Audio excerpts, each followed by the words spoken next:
When Live of Life's trailer dropped last year, I looked forward to it a lot.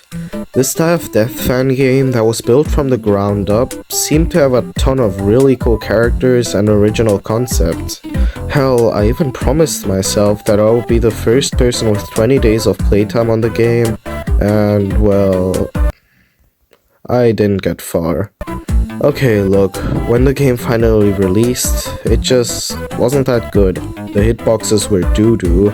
You could climb up to places where you shouldn't because there weren't many invisible borders, and no Europeans were playing the game at the time, so I always had to play on an American server and got like 150 ping, which made the hitboxes even worse. But a while after the game's release, things had changed. They fixed up the maps, they added new maps, the hitboxes feel much better now, and they even added features that Die of Death is planning for the future. They added survivor objectives, achievements, survivor customization. Hell, they even gave hold variants to nearly every single ability, giving each ability a whole secondary use. But most importantly, they added cool little outlines around hitboxes so you know it's good. Now, with that being said, how good is Live of Life truly? Is it perhaps even better than the very game it is a parody of, that being Die of Death, due to just having more variety and content? This game's killers, that are called saviors, are pretty similar to their Die of Death counterparts. I'd say they're also overall stronger than their Die of Death counterparts. Let's go over them.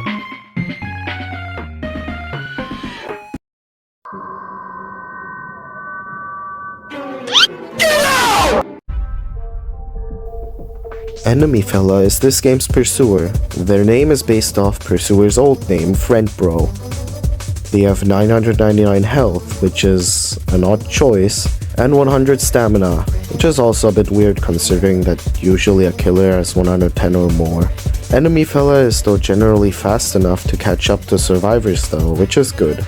Survivors are also called criminals in this game, remember that, saviors and criminals. EnemyFella has 3 abilities: Lunge, Starvation, and Stalk. Lunge is this game's version of Cleave. It deals 20 damage over time when hitting a criminal, and it's also a great mobility tool. I like using it to close gaps while saving stamina. You can also just use it as a secondary M1 if you're close enough, since Lunge activates so quickly with barely any wind up. Lunge used to be this really awkward ability with weird hitboxes that sort of trailed behind you instead of being at your location. They adjusted it though, and now the hitboxes extend like, I don't know, 10 studs in front of the EnemyFella. Seriously, look at this. While this is still much better than Lunge being literally unusable when trying to hit people with it, I think they overdid it. An interesting thing about this ability is that it has a special interaction while you're in Stalk. Stalk works the same as in Die of Death, other than the fact that you go very fast without draining any stamina, making it ultimately a better chase reset tool than Die of Death's Stalk. If you use Lunge while in Stalk, you get to do an ambush attack on a criminal, which has slightly more wind up but deals 10 more damage. In my opinion, the extra wind up time isn't nearly enough for the criminal to notice and dodge the Stalk Lunge, unless the criminal is camping a corner and is ready to turn around one to evade an ambush. Now, Starvation is interesting. Back when the game released, it used to be the same as Howl. It just slowed criminals down. But now, instead of slowing the criminal down, it speeds the EnemyFella up. Upon activation, it plays a little cutscene of EnemyFella screaming. This forces any nearby criminal's camera to face the fella. Now, during chase, this is pretty useful. Having the criminal's camera suddenly turn around so they run towards you for a second makes them waste a bit of stamina and messes up their pathing for a bit. After this, EnemyFella gets sped up by, I don't know, it's not listed anywhere. The game should really be more clear with its stats. You can't even see Savior's default walk speeds or run speeds listed anywhere. Anyway, EnemyFella is sped up by God knows how much for 15 seconds, and during this time, their mons deal damage over time instead of instant damage. Listen, I've never understood the point of damage over time in ASIM games. I feel like it just adds unnecessary confusion. For example, in Forsaken, Jason's M1s deal 20 damage, right? Since that's clearly what the hit marker says. Well, wrong. It deals 28 damage because it applies a bleeding effect afterwards. The game just actively lies to you, and I really don't like that. The point of damage over time in most of these games is that stuff like bleed isn't actually able to kill you. However, in Live of Life, bleed damage does kill you. In fact, during the Litmus event, one of Fella's quests was to kill criminals with bleed damage. So it's not only intentional, but actively encouraged. Bleed damage killing you makes damage over time even less necessary. It quite literally does not make a difference whether damage is dealt instantly or over the period of a few seconds. No, you are not finding a healer in those few seconds to prevent your death. That just doesn't happen.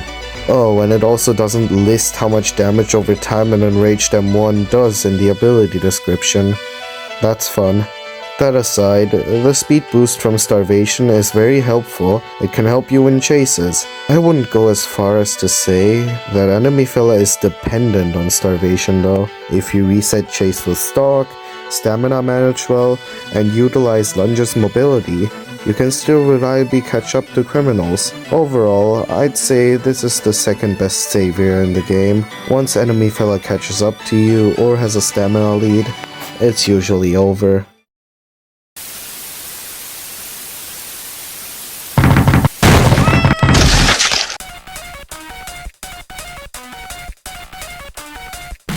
First off, I love Goodware's design. I even made a custom fan-made model for him once. Look. Goodware is a snowballer, just like Badware. He places down shelves that speed him up.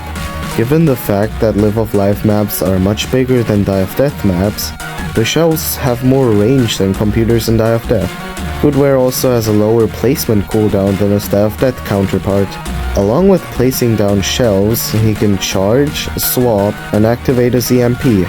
Charge is mostly the same as Bolt, scaling damage with the amount of shelves you have. However, something nasty about Charge is that Goodware has no end lag after hitting a criminal, unlike Badware that has a second more of end lag than the survivor that got hit by the Bolt. This means that if you hit a criminal with Charge, you can combo that into a free M1 once both you and the survivor get out of the ragdoll.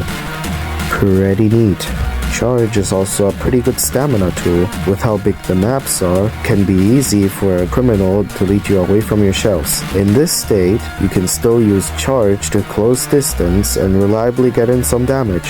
Swap is very similar to Rift. However, instead of destroying a shelf, it instead swaps your location with that shelf, so it brings that shelf to where you previously were. This is a small but nice buff to the ability. You used to be able to abuse this bug, where you could use swap inside a savior-only area and bring a shelf that couldn't be accessed by criminals. This has been patched though. Lastly, EMP.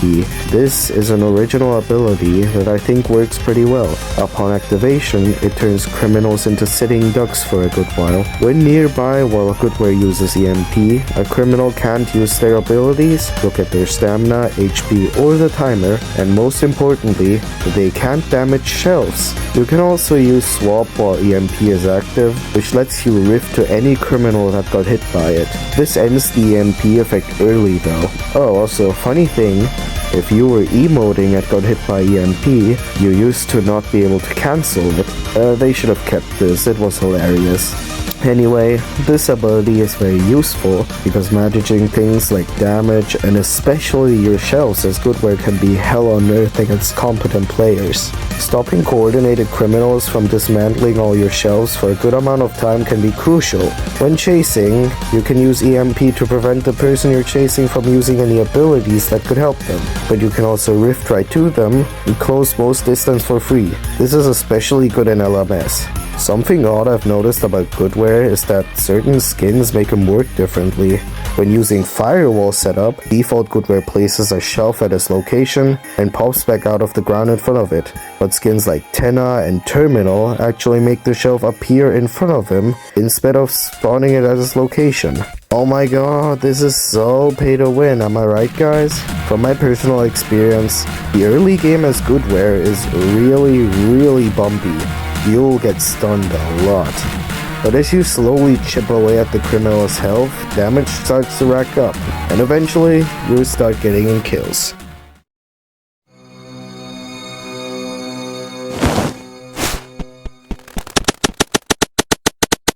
Oh, Artless. This is why you don't boo magicians off stage. They become homeless, and they become unbalanced. Artless is artful, but on pure, unadulterated crack. Artless is prime King Vaughn in this game. First off, unlike Artful, Artless is naturally faster than a criminal, and instead of having 10 less stamina, he only has 5 less. Revolver has 80 stamina in this game, by the way. That means base Artless has 15 more stamina than a Revolver. Artless's wall ability, Trowel, has much more wind up than Implement in Die of Death, leaving him vulnerable to being stunned before placing down their wall. However, his wall cooldown is so low that it quite literally does not matter. They'll just place it down anyway, 10 seconds later. Walls are much bigger in this game, and they have more health, a lot more health. Secondly, his music cubes. They have more range than in Die of Death. They can slow multiple people, unlike in Die of Death. They slow criminals down more than in Die of Death, and they slow you down for longer than in Die of Death. And to top it all off, Artless has 3 of them. Sure, the maps are bigger, but you usually only need 2 music boxes to lock off every major loop on a map. Artless, despite being really strong, is still slightly map dependent. So here's my ranking. You're 100% dead if you're against Artless on Ruins, Grandpa's Front Yard, or Island. You're likely dead if you're against Artless on Forest, Bad Plate, Outpost, or Sanctum. And you have a chance at surviving if you're on HQ. I don't like how Grandpa's Front Yard feels so specifically catered to be Artless heaven. Not only is the map just really tiny in general, to the point where having 1 music cube would be enough to server wipe, however you have 3, but there are so many spots to put walls in that make it impossible for the criminals to go anywhere where there isn't a wall or a music cube waiting. Lastly, there's Seed Throw, which I feel like is an ability mostly just there to be funny. It's this game's version of Repurpose. Using Seed Throw on a criminal makes birds peck them, and puts a minigame on their screen to shake off as many seeds as possible to prevent damage. Using Seed Throw on a wall is Artless's detection ability, as birds go drop that wall on a random criminal who is highlit to the Artless. Using Seed Throw on a music cube makes birds carry the music cube near you, which speeds you up. I've never used it, as I see more value in a music cube that's placed down, but I'd assume it's very useful in LMS once someone has passed a music cube and likely won't go back to it. Artless is easily the best savior in the game, no questions asked.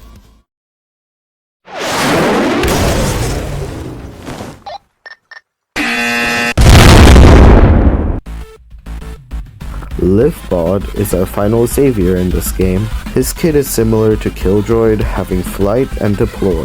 However, Killdroid's useless ability, Detonate, is replaced with something actually useful, that being Radio Wave. Livbot feels generally less consistent than Killdroid. This is because Livbot's M1s have much more end lag and much more cooldown than Killdroid, making every shot feel like even more of a gamble. If he holds his M1, he can shoot his rockets in an arc. This serves as a way to deal damage on uneven ground and over walls, being a form of anti-loop. You can also use this to bait out blocks by delaying your M1. Deploy works the same as in Die of Death, also being an anti-loop. Despite Artless getting 3 music boxes, LiveBot unfortunately does not get 4 or 5 deploys, only 3, like in Die of Death. LiveBot can also manually blow up his deploys, this deals 20 damage in a smaller radius. Now let's talk about Flight. Flight is horrifying in this game. In Die of Death, if a Killjoy uses Flight, you can just dodge the aimbot by circling around the Killjoy at a distance. However, LiveBot has much faster rockets with bigger hitboxes. In other words, Flight is unavoidable. You need some sort of cover or a wall to hide behind. If you're close to the LiveBot in an open area and they use Flight, that's a guaranteed 75 damage to the face. You can also recast Flight to go up before smashing back down into the ground, which deals 30 damage. Flight lets you kill criminals consistently, which, in my opinion, makes up for the fact that regular M1s are really painful to use. But there's also an ability that makes regular M1s more consistent. Radio Wave speeds you up significantly and makes your M1s faster and give you less end lag. This lets you easily catch up in any loop and pelt the criminal with rockets. Overall, LiveBot is very strong. Flight gives you free damage, and Radio Wave lets your otherwise mediocre M1s and Form be much more consistent. In my opinion, they should reduce default M1 end lag and cooldown, and nerf Flight to be less unavoidable damage. That's all the saviors. Now let's move on to the criminals and their abilities.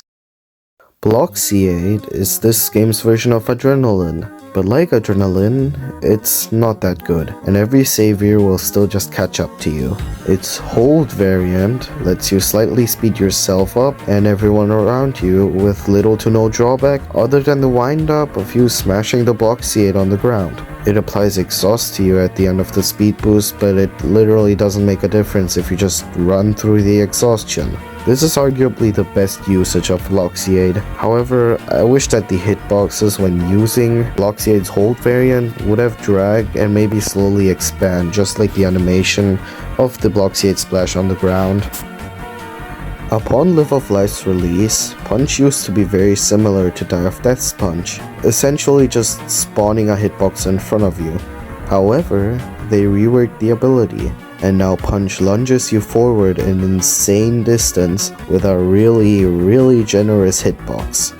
And you barely even get any end lag if you miss your punch. Live of Life's Punch just feels like a very strong, very unhinged ability that sort of combines dash and punch from Die of Death. Punch has a Hold variant that lets you pick up any nearby destroyable objects and lets you throw it at the savior to knock them back and ragdoll them. This has a very short cooldown, but I never see myself using it over the regular punch. It awards you like 5 ticks for hitting the savior, and it's super predictable on the savior's end, no wonder I never use it.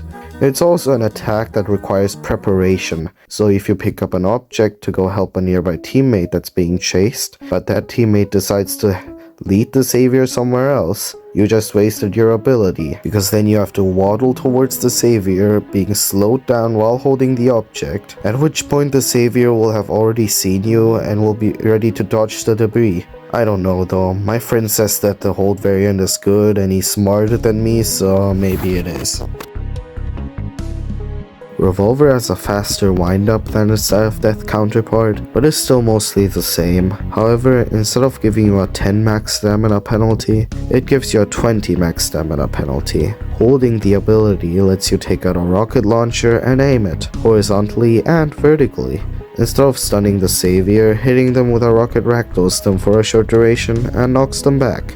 This is best utilized when you want to knock the savior off a ledge, or the savior is on a different height than you and you need to stun them. But due to the Hold variant being a ragdoll instead of a stun, you can also use a rocket to add on to stuns, or to give someone else an opening for a stun, such as a punch or a regular revolver. Rocket is also a pretty free, although short, stun up close, since it has such a fast wind up and a big hitbox, making it pretty unreactable.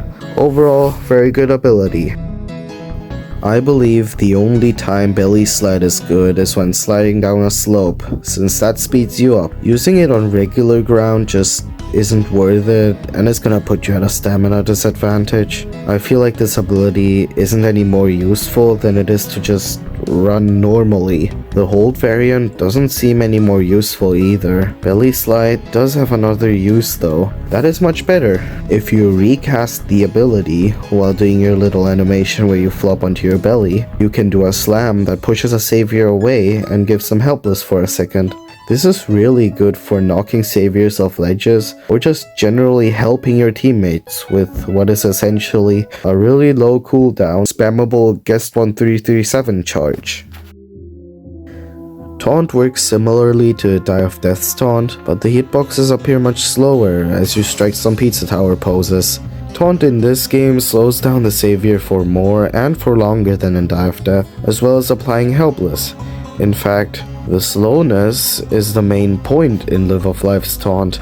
In Die of Death, Taunt's description doesn't even tell you that it slows the killer down, even though it does. In Live of Life, the slowness is what makes Taunt so good.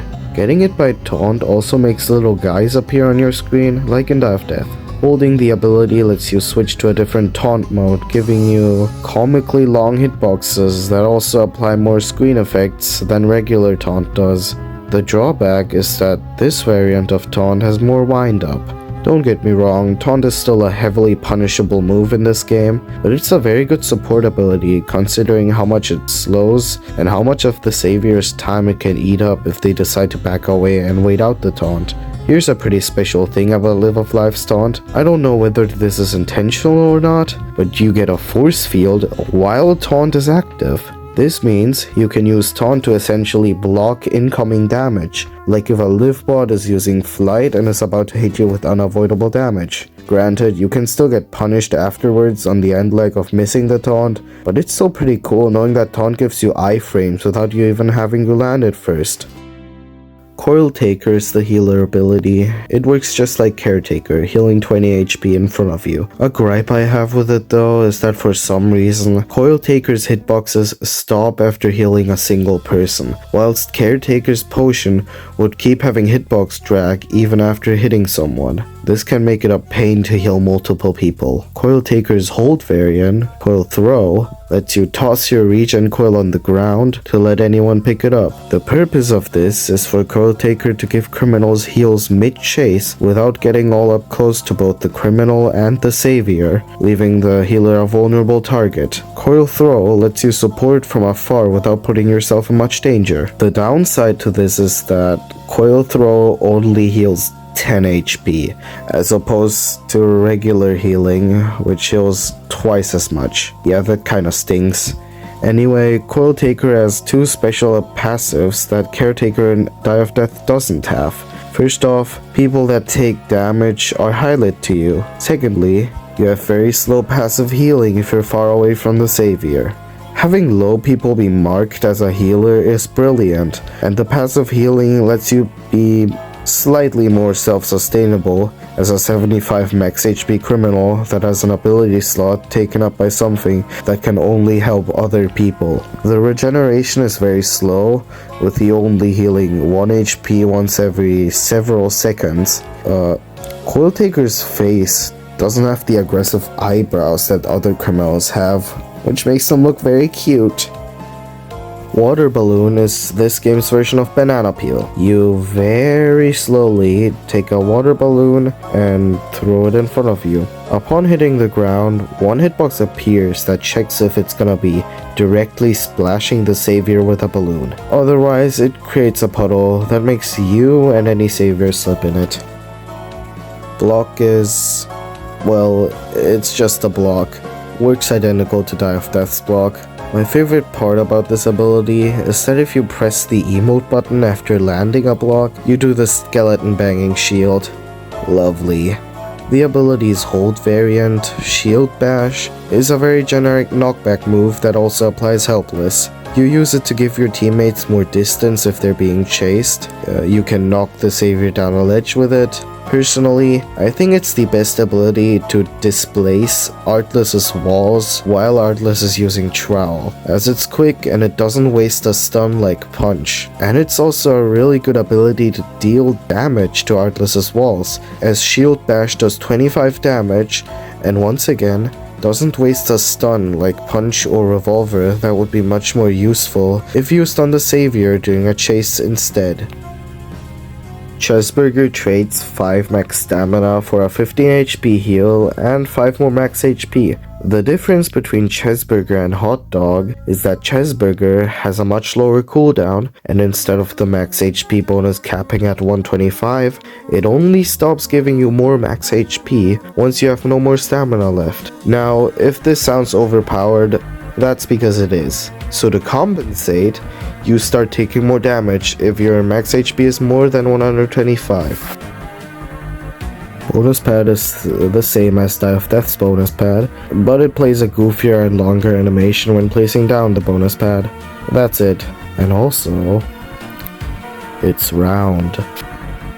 I think you can guess what Cloak does. It has a special hold variant though. If you're near another criminal for long enough while holding Cloak, you can turn them invisible. This is extremely useful for when a savior is hell-bent on tunneling out a specific criminal, as it gives them a great opening to get away and hide. However, the drawback is that cloaking someone else slows you down a ton, gives you end lag, and just leaves you as the perfect vulnerable next target for the savior, as you are nearby and just made their last target vanish. Being able to hide others is still really good regardless. If you get cloaked by someone else, you also suffer no end lag going into the cloak or going out. This is likely to prevent a teamer from intentionally cloaking you to give you end lag, making you easier to kill for the savior. A funny thing about cloak is that if someone cloaked you and that person died, it used to just keep you invisible forever. Empower is Live of Life's newest ability. It's based on the Bugle ability seen in a teaser for Die of Death. It was recently revealed what this Bugle ability will do in Die of Death, and it reduces cooldowns. Live of Life's Empower gives a stamina boost though. They got it close enough. They got the part where you need to do a quick time event to make the ability effective, right? That's impressive. Anyway, using Empower makes you press 3 keys in quick succession. You and criminals around you will get infinite stamina for a duration that depends on how well you did on the minigame. This is really good at gaining an advantage right before a chase. It's not to be used mid-chase though, it stops you in place and getting hit cancels the ability. Along with the main abilities, there are 5 synergies, 3 of which are fully original. Love Shot and Care Pad work just like they do in Die of Death. Prankster, Builderman, and Biggie are new though. Prankster is a synergy of Taunt and Water Balloon. It turns Taunt into you splashing a water bucket in front of you in one big hitbox. Getting hit by this bucket taunt ragdolls you and applies the visual effects that Taunt would. Alternatively, if you don't hit a savior with the bucket, it just places a puddle. This ability is a bit weird to me due to it just being one hitbox and having 0 drag. The Builderman synergy is bonus pad and block. Instead of placing a bonus pad, you now place a wall. The wall lets criminals pass through it, but not saviors. The wall's HP scales depending on how many criminals there are, but it usually takes 2 or 3 hits for a savior to get rid of a wall. The synergy makes you look like Builderman, which is obviously the best part. The final original synergy, called Biggie, is Chessburger and Chessburger. It's one ability, but you can spam the hell out of it. This whole synergy is just a joke, with the goal of using it being to get as fat as possible. There is no limit to how fat you can get with Chessburger in Live of Life. What I like doing once I become a big solid cube is to just try and blend in as like a big rock or something, and play prop hunt. That's all the abilities, but some of them have special interactions with saviors and last man standings. Every savior has a special LMS with an ability in Live of Life, which I feel should also be the case in Die of Death, and I think it's really creative what Live of Life did for them.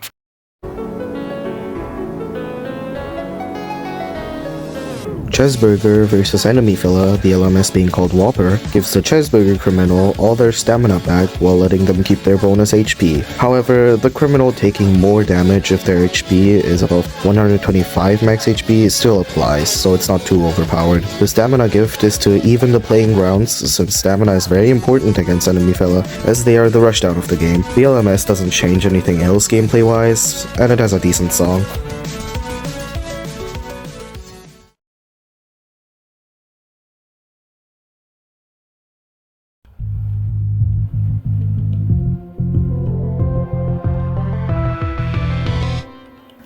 Punch vs Goodware, Rage Quit LMS is definitely my favorite.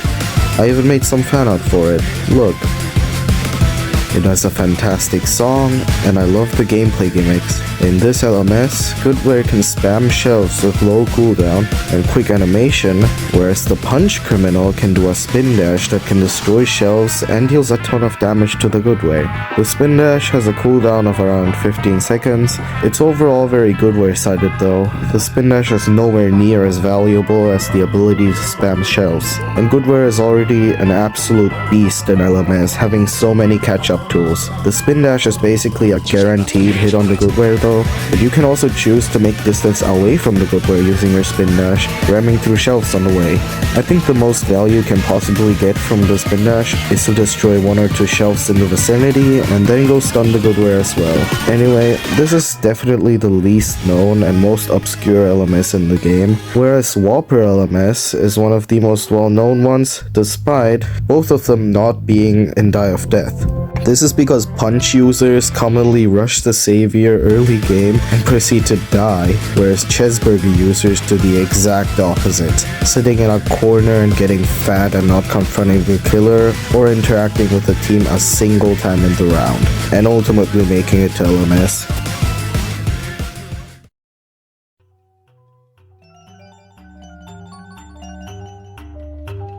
Water Balloon vs Artless. You know, Showtime LMS and Die of Death is known for being too survivor-sided, but in Live of Life, if you're the Water Balloon user, you're just dead. The last thing you're gonna see is Artless sprinting at you at Mach 8 with 30 extra stamina. No, the Water Balloons don't do nearly enough knockback to be able to save you, and unlike Bananas in Showtime, Water Balloons have actually reasonable hitboxes, so they aren't guaranteed hits every time like the Bananas, and they also have a higher cooldown and an actual wind-up, again unlike the Bananas. This LMS is very savior-sided. I like the song, but it has not that much going on at times.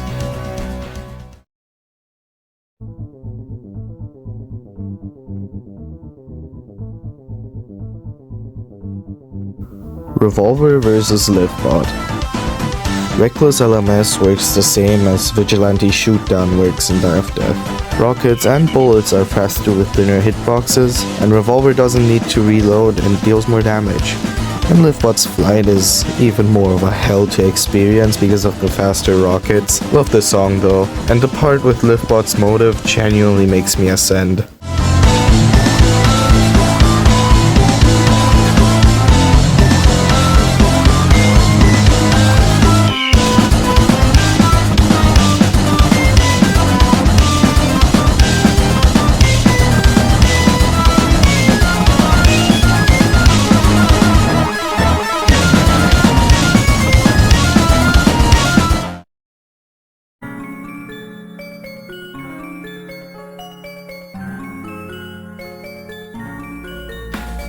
Lastly, Careful. This is a special LMS that plays if the last criminal is a coil taker. Something that has always bugged me about careless LMS and Die of Death is that it didn't change anything. You see, if an LMS song is different, it usually indicates that something will change gameplay-wise, like in Showtime and Vigilante Shootdown, but Careless is literally just a sad song playing and that's it. Live of Life fixes this though, by giving the last remaining coil taker the ability to heal themselves. I feel this should also be the case in Die of Death, since you have someone with 75 max HP and an ability that literally does nothing in LMS. Also, you can see ghosts in Careless LMS, which I really like that they added this. This game has special game modes, all of which are parodies of ones in Die of Death. In the special game modes department, we have Savior-sided, Savior-sided, Criminal-sided, and Team-based Dination. First off, Duo Maestro. It's Die of Death's old double trouble, having 2 saviors and giving every criminal 20 extra stamina. It also has a banger LMS theme. It's a shame you'll never get to hear the whole song though.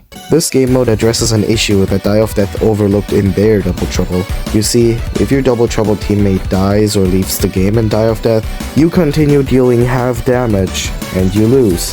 However, in Live of Life, if your teammate is gone, you will get buffed speed and damage. This is just a fix to an oversight in the original. Next up is Heal Slinger, this game's version of Gunslinger. First off, I absolutely love the concept of using a healing ability offensively towards the killer. Every criminal gets Water Balloon and Quill Taker, their cooldowns are greatly reduced, and the goal is to heal the savior to full. The savior starts with 1 HP. When you first get into a Heal Slinger round, the first thing you're gonna notice is that the funny little joke of you getting 3 cards like usual, but all of them just being Gunslinger so you don't have any actual choice, is gone. You just instantly get your Heal Slinger kit. I guess this is just to keep things more straightforward, and this doesn't need to be in Live of Life since Die of Death already made that joke. Anyway, savior only doors are also disabled in Heal Slinger, which is sure. I don't really see the point since running away from the criminals and hiding behind savior only doors just isn't gonna help the savior win in any way. The savior wins by killing every criminal, not by just not getting healed. Also, Livebot's flight is disabled in Heal Slinger for some reason, which makes it so Livebot players actually have to aim and predict instead of getting free damage with flight. Anyway, here's my gripe with Heal Slinger. Yeah, the criminals are not winning. You have to heal 500 HP. Every Coil Taker heal is about 20 HP, which means you have to hit the savior a grand total of 25 times. Die of Death's Gunslinger usually takes around 10 gunshots or less to kill the killer. So basically, you have to hit the savior more times than in Die of Death, with worse tools than in Die of Death. Any somewhat competent savior is gonna win this easily, with 400 to 300 unhealed HP left to spare. Oh, also, yes, you can heal other criminals with Heal Slinger Coil Taker. However, it only heals 10 HP to other criminals in this game mode. Also, throwing your coil at the savior doesn't heal them, so you can stop doing that. I think it should though, it would be pretty funny. Yes, this game mode is severely savior-sided, but to be fair, you could say that about the whole game. That is, with the exception of this next game mode we are going to talk about. Kind Calming, this game's version of Evil Scary. Kind Calming works very similarly to Evil Scary. A little spinny-shaped creature with hands and an endearing smile descends from the skies and starts chasing whoever is closest. Touching Kind Calming will give you overheals, and after you've been overhealed too much, which is about after a second as a criminal, you'll die. The whole Kind Calming heals you is kind of just a joke on the narrative of stuff being opposite in Live of Life. Gameplay-wise, just treat it exactly like how you would treat Evil Scary. That is, aside from its special attack. You see, if Kind Calming does its stall thing, it goes up into the sky, picks a random player, grabs them, and puts them into a QuickTime event where they have to mash keys for their life. I remember being super hyped for this back when the Litmus trailer dropped. It's cool, but it's only really threatening the first time. Afterwards, it just becomes muscle memory and you get out easily. It still feels intense, but it starts to get repetitive after you've played for a while. That being said, Kind Calming is a lot less threatening than Evil Scary. Evil Scary's charge basically guarantees a death if someone is cornered or low on stamina and nearby. That's the very thing that makes Evil Scary so evil and scary. Otherwise, Evil Scary is super easy to avoid. Now, if you're cornered against Kind Calming and it uses its charge, it flies up into the sky to put a random person in a minigame that's super easy to survive if you know how to do it. So you can just get away. However, If the savior gets grabbed, they have to mash keys for like twice as much as a criminal would. This is because a savior has more HP and doesn't die to calming that easily, but that doesn't change the fact that not only does getting grabbed by kind calming in the first place lose you any chase you were currently in as the savior, but you also have to spend more time in the quick time event than a criminal would. If you're chasing someone and you get grabbed by kind calming, congrats, that's a free 10-second stun for the criminal, and they can run across the map and get healed while you're stuck doing the minigame. And the thing is, if the criminal you're chasing gets grabbed by kind calming, that's also bad, because it wastes time, because now you have to wait for that criminal to come back down. Oh, and the criminal gets a force field after being released, so you can't just camp the spot they were taken away at and get a hit the moment they get down. The only savior that somewhat benefits from this is Artless, because if you place down a music cube at the spot where someone was grabbed, they'll be slowed once they get back down and will be at a stamina disadvantage. But that's not a very good use for a music cube. This used to be an even bigger problem in LMS, where either person getting grabbed would waste tons and tons of time for the savior. They thankfully saw that this was an issue, and later changed it so when LMS starts, our beloved kind calming takes a slow depart back into the sky, leaving the final criminal and the savior to sort out their conflicts on their own.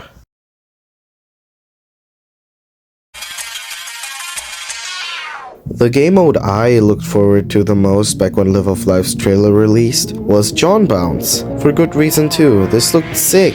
Did it hold up upon releasing? No, not really. If you're John, you just get baited and die. It's basically impossible to win John Bounce as John, unless you're playing against 8 5-year-olds on their mom's iPad, which is how most people get their John Bounce wins. Anyway, in John Bounce, you get a decent stamina boost and a great HP boost, but you have to survive for 5 minutes and 5 seconds. I really like that the round is longer because it makes the game mode feel more serious and like an actual game mode that is worth playing, instead of just a joke, like the F-Death's one bounce that lasts 1 minute and just has the killer stomping out the survivor with ease. Anyway, in John Bounce, the sole survivor gets, along with the stat boost, a parry ability.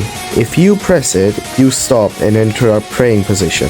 If you get hit during that time, it freezes everybody while it plays a cutscene where you punch whoever attacked you in that time frame, deal about 200 damage to them, and send that savior flying and leave them ragdolled for about 5 seconds. Gain a speed boost, a heal to your HP, and leave every savior helpless for a few seconds after you do the punch. Successfully landing a parry will not put your parry on cooldown.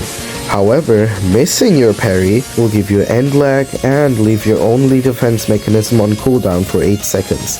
This sounds really good on paper, but it is so easy to bait out on the savior's ends, and the end lag from having your parry get baited out is really severe.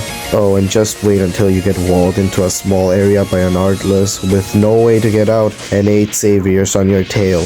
You get your parry choked out, you have nowhere to go, and die.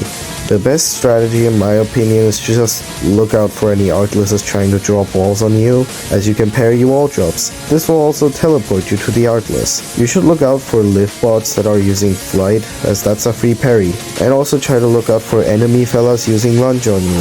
This one is a little more risky though, since fellas can control when they let go of their lunge. My final and most important tip is to pray that luck is on your side, and that the saviors will be incompetent enough to let you survive. The problem with John Bounce, in my opinion, is that landing parries doesn't heal you enough. I'm not sure if the amount you heal scales with how much HP you have, but I could swear that you heal a lot less in the late game when you're low than in the early game when you're high HP. In the late game, you only heal enough to tank about 1 more hit, and that is genuinely horrendous when you consider how much you are risking by trying to land a parry. Give the Sinner more mobility options or something. Not that will make John overpowered or anything, since having a good wear on the team would let you catch up anyway. Oh, also, I forgot to mention, but... yeah. Well, apparently they're overhauling the game mode, so look forward to that. Alright, what's next? Yo! I love what they did with Live Nation. It's Die Nation, but in teams. I've always found working together in a team much more pleasant than fending for yourself. This is why I don't like Die Nation and Die of Death. Well, along with the fact that I'm just generally not good at competitive games. Plus, the game mode just feels unpolished, modded in, boring, and like a waste of time. Anyway, Live Nation opens up into this sick pizza tower boss screen, before putting one group at the criminal spawns and one group at the savior spawns. Everyone gets 500 health, and a border begins closing in, overhealing anyone outside of it to death. Goodware's shelves speed up only yourself and your teammates. Unlike in Die Nation, an unpolished and stupid game mode where every killer was severely overlooked, and Badware's PCs speed up everyone, so all his enemies, and not just himself. Anyway, if you're on the other team, you can hit Goodware's shelves to add percentage to them and destroy them. If you're playing LiveBot, remember to throw rockets in an arc if you want to destroy a shelf, because only the big round explosion hitbox is gonna deal damage to it. Shooting a rocket normally will make the rocket go straight through and deal no damage. That being said, LiveBot in general is definitely the best savior for Live Nation. You get to support your team and deal damage from afar without putting yourself in any real danger. Oh, and you can spam flight. And you remember what we said about flight? That's right, it's unavoidable damage. So you get to rain rocket hell on all your enemies every 20 seconds. Now, this doesn't mean it should just be LiveBots alone on your team. Far from it. Having EnemyFellas on your team to deal consistent M1 damage is crucial, as dealing consistent M1 damage is the very thing that LiveBot cannot really do. Having a Goodware to speed your team up and use charge to ragdoll your enemies and EMP to slow down your enemies is very good too. A problem with Live Nation is that usually the team that has more saviors just wins. The game mode says that the team with less saviors gets buffs, but I've never actually seen those buffs in action. Also, it's always one team just stomping out the other with the one getting stomped out, just having no chance for some reason. Plus, once one team is decently full and the other has like 1 or 2 people left, both teams just know how it's gonna turn out and it's not fun for either side. They should start evening out the playing field by giving buffs if one team starts dominating the other. That's basically the whole game and all my thoughts on it. There are a bunch of cool skins, a lot of which are parodies and a lot of which are original. The criminal customization they added is pretty mid. There's not much to choose from. Game with Evil did it way better. I like the Savior fan shirts though. Also, they fixed the thing where having a female torso would warp your shirt in weird ways. That's nice. I guess there's still the maps to talk about. They're okay. Some are too tiny, like Grandpa's front yard, and some are too big, like Forest. Overall, they're okay. I like Sanctum because I missed Old Temple, but the whole map is just one big hellish loop. Now, let's revisit our original question. Is the game all that good? I don't know, do I look like MatPat to you? Go play the game and find out yourself. Well, if you want criticism, a small issue with the game is that its humor and jokes, like Revolver's reload animation, Artless's trowel animation, and EnemyFella's stock start, rely on surprise and diversion of expectation to be funny, so they just get stale if you know what's gonna happen. In my opinion, the game should also come up with more original ideas. Giving every ability a second variant is amazing, and makes the gameplay loop so much more fun. New killer abilities like EMP and Radio Wave were also executed really well. Maybe it should also rename some abilities to be more original. Revolver could be Gun, Punch could be Uppercut, Taunt could be, I don't know, Heckle, and the like. Since a lot of abilities also have different names like Coil Taker and Belly Slide. I'm really excited for the upcoming savior Ethan. It would be funny if it was just a guy. Hold on, wait a second. What's this at the end of the Litmus trailer? And this isn't the first time we've seen it either. It's right there on the loading screen. Over the other saviors. Oh my god, it's Ethan. Thanks for watching my first video. Go play Live of Life. And if any Live of Life developer is seeing this, you guys did so well on this game. Oh my god, it's amazing.